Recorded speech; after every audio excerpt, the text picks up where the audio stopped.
রহমান রহিম। আমরা বরাবরের মতো আবারও চলে আসলাম আমাদের SR seed and agro Bangladesh লিমিটেডের R&D ফার্মে।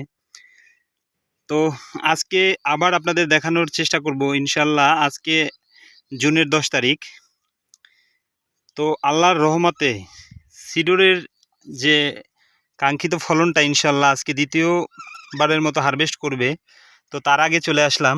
তো একটু লক্ষ্য করবেন ইনশাল্লাহ আল্লাহর রহমতে এই এত তাপ রোদ খরার মধ্যেও কি পরিমাণ ফল আল্লাহর রহমত আল্লাহ দিছে ইনশাল্লাহ আপনারা একটু লক্ষ্য করবেন। আর কালার শেপ সাইজটা একটু দেখবেন। আমি মনে করি বাজারে যে কোনো জাতের তুলনায় ইনশাল্লাহ সিডরের বাজার মূল্যটা একটু হলেও বেশি থাকবে।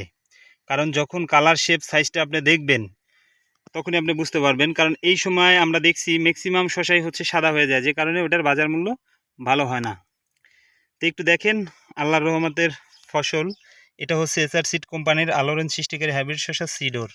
তো একটা গাছ নয়, আপনারা একটু ভালো করে খেয়াল করেন, একাধিক গাছ। এই দেখেন আল্লাহর রহমতের ফল।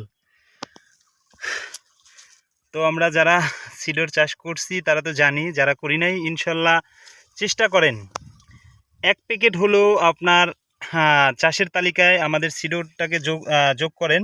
আশা করি সিডর আপনার সাথে প্রতারণা করবে না। এটা দেখেন শসা তো আসলে অনেক দিনের ফসল না, এটা জাস্ট 30 থেকে 32 দিনের ভিতরে আপনি প্রথম হারভেস্ট করতে পারবেন।